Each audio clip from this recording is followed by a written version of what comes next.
Good morning guys. मी आज आलोय विसापूर फोर्टला. तर मी आता उभा आहे विसापूर फोर्टच्या पार्किंगमध्ये. तर माझ्या पाठीमागे दिसत आहे तो आहे विसापूर फोर्ट. अँड हा जो आहे तो आहे लोहगड फोर्ट. तर आज लोहगड फोर्ट बंद असल्यामुळे आपण विसापूर ट्रेक करतोय. आता 11 वाजले आहेत आणि मी बेस पॉइंटला आहे. हे 2 व्हीलर पार्किंग आहे विसापूर फोर्टची. तर आम्ही इथे बाईक माझी पार्किंग केलेली आहे आणि जस्ट आता मी ट्रेक चालू करतोय बेस विलेज पासून विसापूरच्या. सो विसापूर फोर्टची मी तुम्हाला माहिती सांगेन सगळी वर गेल्याच्या नंतर. त्याच्यामध्ये विसापूर फोर्टवर काय काय आहे त्याच्याबद्दल मी पूर्ण इन्फॉर्मेशन देईन पुढे व्हिडिओमध्ये. तर चला आपण आता हा ट्रेक चालू करूयात आणि पाहूया विसापूर फोर्टवर काय काय आहे. मोस्टली हा फोर्ट मी अशोक तोंडे, माझ्या यूट्यूब चॅनलवर तुमचं स्वागत आहे. मित्रांनो, मी आज तुम्हाला विसापूर फोर्ट एक्सप्लोअर करणार आहे. मी ज्या बेस विलेजला जो तुम्हाला आता सांगितले पूर्ण इन्फॉर्मेशन विसापूर फोर्टवर कसं यायचं. फर्स्टली तुम्हाला लोणावळामधून किंवा तुम्ही जर मुंबईहून येत असाल तर तुम्हाला लोणावळा साईडला लोणावळा मालेवली म्हणून गाव आहे, त्या साईडकडून यायचं आहे. आणि पुण्याकडून जर येत असाल तर जो ओल्ड हायवे आहे तिथूनच आपल्याला लोहगड येण्यासाठी जो मार्ग आहे तो तुम्हाला विसापूर आणि लोहगडला घेऊन येतो. तर विसापूर आणि लोहगड किल्ल्याचे भरपूर महत्त्व होतं शिवकालीन आणि पेशवेकालीन. तर त्याच्यामध्ये तुम्हाला लोहगडाचा जो भाव समजला जातो, एक जुळा भाव, तो आहे विसापूर फोर्ट. आणि त्या विसापूर फोर्टची हा जो पॉइंट आहे, हा जो पॉइंट जो आहे तो हा लास्टचा पॉइंट आहे. म्हणजे त्याचं जो तोंड आहे तो लोहगड साईडला आहे. आणि जो हा पॉइंट आहे मी जो दाखवतोय तो त्याचा विसापूरचा स्टार्टिंग पॉइंट आहे. तर बालाजी विश्वनाथ बाजीराव पेशव्यांचे वडील यांनी बांधलेला आहे किल्ला. हा किल्ला त्या कालीन प्रामुख्याने तळ ठोकण्यासाठी, म्हणजे जर ह्या पवन मावळातमध्ये जे किल्ले आहेत त्या किल्ल्यावर ज्यावेळेस स्वारी व्हायच्या तर त्या स्वारीच्या वेळेस हा किल्ला प्रामुख्याने तळ ठोकून राहण्यासाठी, म्हणजे जे तुमचे येणारे जे सैनिक आहेत, जे तुमचे घोडस्वार आहेत, हत्तीस्वार आहेत, उंटस्वार आहेत, ह्या सगळ्या सैन्यांना हा किल्ला असा होता की तळ ठोकून राहण्यासाठी, म्हणजे राहण्याची जागा होती. त्यासाठी हा प्रामुख्याने किल्ला निवडलेला आहे बालाजी विश्वनाथनी. त्याच्यानंतर हा किल्ला बाजीराव पेशव्यांनी राखला होता. त्यानंतर 1818 मध्ये हा किल्ला इंग्रजांकडे गेला. इंग्रजांनी हा किल्ला जिंकल्यानंतर त्यानंतर पेशव्यांनी या किल्ल्यावर आक्रमण करून त्यांच्या ताब्यात परत घेतलेला आहे हा किल्ला. आणि प्रामुख्याने हा किल्ला घाटमाथ्याकडून जे शत्रू येत आहेत, जे आपला खंडाळा घाट आहे त्याला बोर घाट म्हणतो आपण, त्या घाटावर हा रक्षण करण्यासाठी किंवा नजर ठेवण्यासाठी हा किल्ल्याचा प्रामुख्याने उपयोग केला होता त्यावेळेस. आणि बाजीराव पेशव्यांची जी कारकिर्दी होती त्या कारकिर्दीमध्ये या किल्ल्यावर भरपूर बांधकाम झालेले आहे. त्यामध्ये मंदिरे झालेली आहेत, पाण्याचे टाके झालेले आहेत. ज्या तटबंदी आहे ही पेशवेकालीनच या किल्ल्यावर तटबंदी झालेली आहे. आणि तिथून पुढचा हा खूप ऐतिहासिक असा किल्ला आहे. आणि ज्याला मी मगाशी बोललो तुम्हाला की लोहगडचा जुळाभाव म्हणून ओळखला जाणारा हा किल्ला. तर मित्रांनो, तुम्हाला पूर्णपणे हा किल्ला एक्सप्लोअर करणार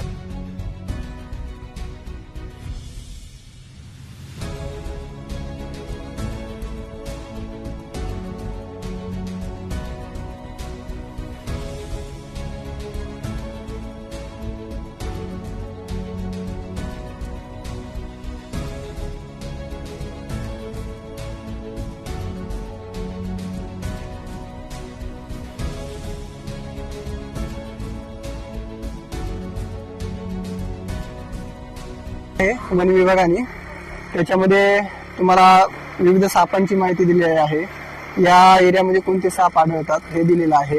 त्यानंतर जे जंगली प्राणी आहेत लाईक बिबट्या, रानडुकर अँड ऑल, या प्राण्यांची पण माहिती दिलेली आहे इथं. तर पर्यटकांना ज्या सूचना दिलेल्या आहेत त्या सूचना प्लीज फॉलो करा. त्याच्यामध्ये वन्य प्राण्याला काही खायला देऊ नका, प्लास्टिक कचरा जंगलात नेऊ नका, अशा सूचना भरपूर दिलेल्या आहेत. त्याचे पालन करा. तर मोस्टली सापापासून सावध राहा हा ट्रेक करताना. आणि मी आता ट्रेक चालू करतोय. तो हा ट्रेल जात आहे तो फोर्टवर घेऊन जात आहे. त्याच्यामध्ये तुम्हाला मी पूर्ण एक्सप्लोअर करेन पुढे गेल्यानंतर. की या किल्ल्यावर काय काय आहे ती. देन तुम्ही इथे गाडी पार्क वगैरे करून तुम्ही तुमचा इथे ट्रेक चालू करू शकता. विसापूरचा हा जो कमान दिसत आहे तिथून तुम्हाला ट्रेक चालू करायचा आहे. हा ट्रेल जातोय तो डायरेक्ट फोर्टवर घेऊन जाणार आहे ट्रेल हा. सो मी तुम्हाला पुढे एक्सप्लोअर करणार आहे. तर ही एंट्री पॉईंट आहे विसापूर किल्ल्याची. सो मी पुढे गेल्यानंतर दाखवेल तुम्हाला. सो चलो मित्रांनो, आता आपण हा बॉर्डर लावलेला आहे महादेव मंदिराचा. तो या साईडला महादेव मंदिर आहे. तरी या ट्रेन जाणारे आपण त्या ट्रेनने आपण महादेव मंदिराकडे जाणार आहोत आणि नंतर महादेव मंदिर बघणार आहोत. तर तुम्ही हा जो पॉईंट बघताय तो हा विसापूरचा जो स्टार्टअप पॉईंट आहे. म्हणजे जी ट्रेन चढून येते तो ट्रेन चढून आल्यानंतर जो लागणारा महादरवाजा आहे त्या पॉईंट मधून येत आहे. आणि सो त्याच्यानंतर तो बुरुज लागत आहे, त्या साईडला बुरुज लागत आहे. आणि मी तुम्हाला आता महादेव मंदिराकडे घेऊन जाणार आहे. हा जो रस्ता जात आहे तो महादेव मंदिराकडे जाणार आहे. आज गडावर खूप अशी गर्दी आहे, त्याच्यामुळे मला जास्त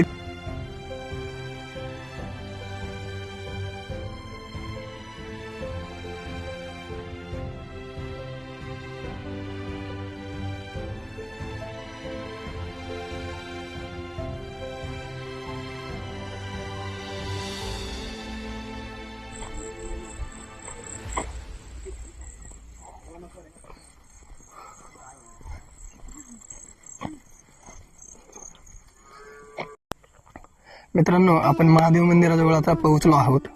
तर महादेव मंदिराजवळ आपल्याला 4 ते 5 वास्तू बघायला भेटत आहेत. तर त्यामध्ये प्रामुख्याने आपण बघणार आहोत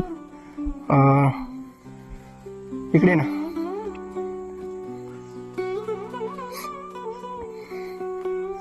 त्याच्यामध्ये गणपतीची मूर्ती आहे या साईडला. या साईडला जो आहे तो प्रताप मारुती आहे.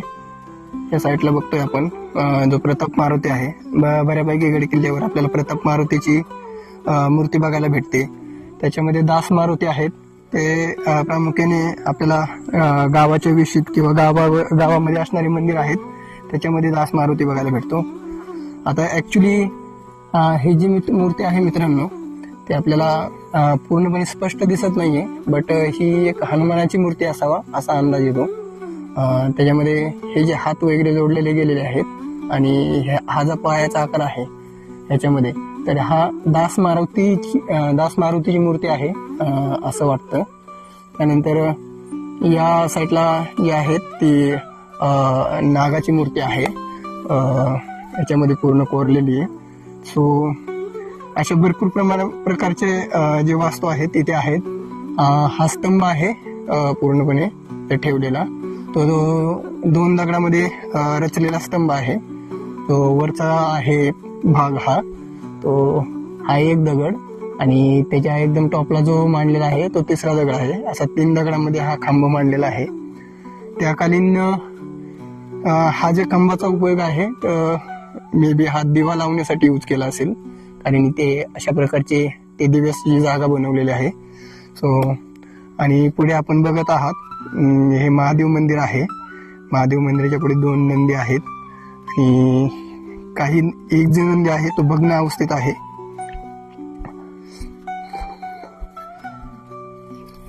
त्या साईडने जरा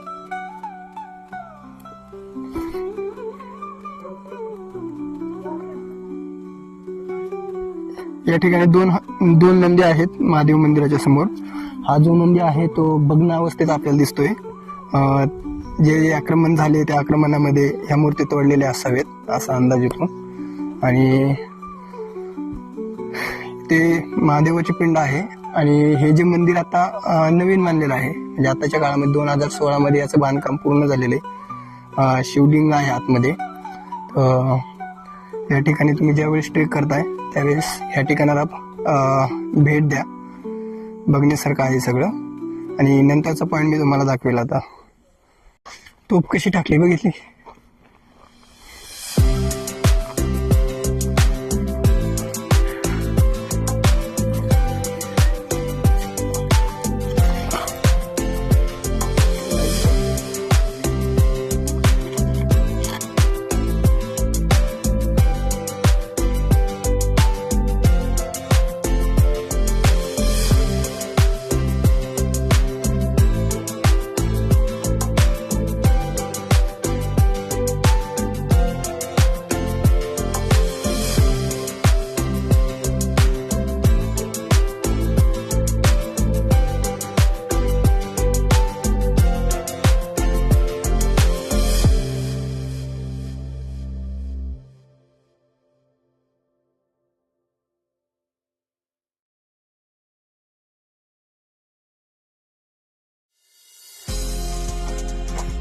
मित्रांनो, आपल्याला गडाची जी तटबंदी आहे ती अशा प्रकारे पाहायला भेटते.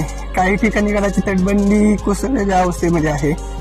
मे बी ज्यावेळेस आक्रमण झाले त्यावेळेस पडलेली असावी, किंवा या भागात प्रामुख्याने जास्त पाऊस पडतो. जास्त पाऊस पडल्यामुळे सुद्धा हा कोसळण्याची शक्यता असते.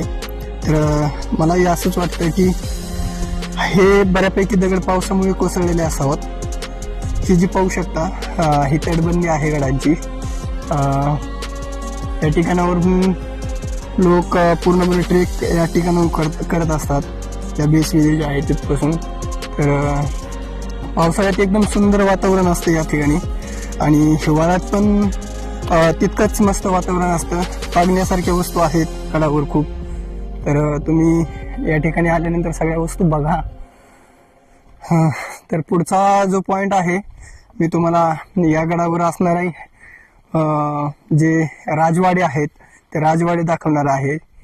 आणि त्याचप्रकारे या गडावर असणाऱ्या बहुतांश टाक्या, कारण ह्या गडाचं मेन महत्त्व आहे की या गडावर सगळ्यात जास्त टाक्या आहेत पाण्याच्या. मी जे आता स्टार्टिंग पॉईंटला बघितलं तर तिथे जवळपास 3 ते 4 टाक्या होत्या. आता आपण हा समोरचा भाग बघताय.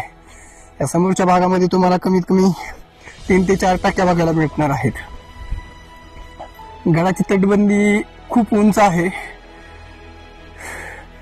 या तटबंदीवरून शत्रूला आक्रमण करणं हे खूप कठीण जात असावं त्या काळात, असं या तटबंदीवरून दिसून येतं. कारण की जितकी मोठी तटबंदी तितकं आक्रमण रोखण्यास मदत करते असं वाटतं. आणि त्यानंतर आपण बघतोय की आत्ताच्या कंडिशनला सुद्धा या टाकीमध्ये क्रिस्टलाइन क्लीन पाणी आहे, कारण यामध्ये गवत वाढलेलं नाहीये. त्यामुळे इतकं स्वच्छ आणि सुंदर पाणी, आपण आता पिण्यालायक पाणी आहे या टाकीमध्ये. आणि ह्या टाकीचा आकार बघू शकता तुम्ही. कमीत कमी एक 100 मीटर एवढं या टाकीचं डिस्टन्स आहे. तर या टाकीमध्ये त्या काळात खूप मोठ्या प्रमाणात पाण्याचा साठा करत असावेत असं आपल्याला जाणून येतं. मित्रांनो, आम्ही तटबंदी फिरल्यानंतर आता तुम्हाला हा समोर दिसतोय हा तो राजवाडा आहे, जे त्या काळामध्ये पेशवेकालीन हा राजवाडा त्यांच्या राहण्याच्या सोयीसाठी यूज करत असत. आणि तो आता पडक्या अवस्थेत दिसत आहे थोडाफार. तरी तुम्हाला क्लोजअप घेऊन तुम्हाला आतमध्ये दाखवेल. आतमध्ये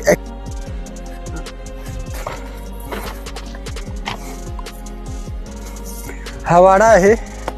वाड्याचे अवशेष त्याकालीन असा चुना वापरला होता याला बांधकामासाठी. तो आपल्याला आता इथं दिसतोय, कारण तेवढी पडझड झालेली आहे वाड्याची. चाललेले आहेत, ह्याचे संवर्धन केलं पाहिजे. तर वाड्याचा हा दरवाजा आहे. तर आता आपण आतमध्ये पूर्ण बघूयात हा वाडा. अतिशय सुंदर जागा आहे ही. त्याच्यामध्ये हे पूर्णपणे वाड्याचं मला दिसतोय, हा पूर्ण वाड्याचा भाग आहे.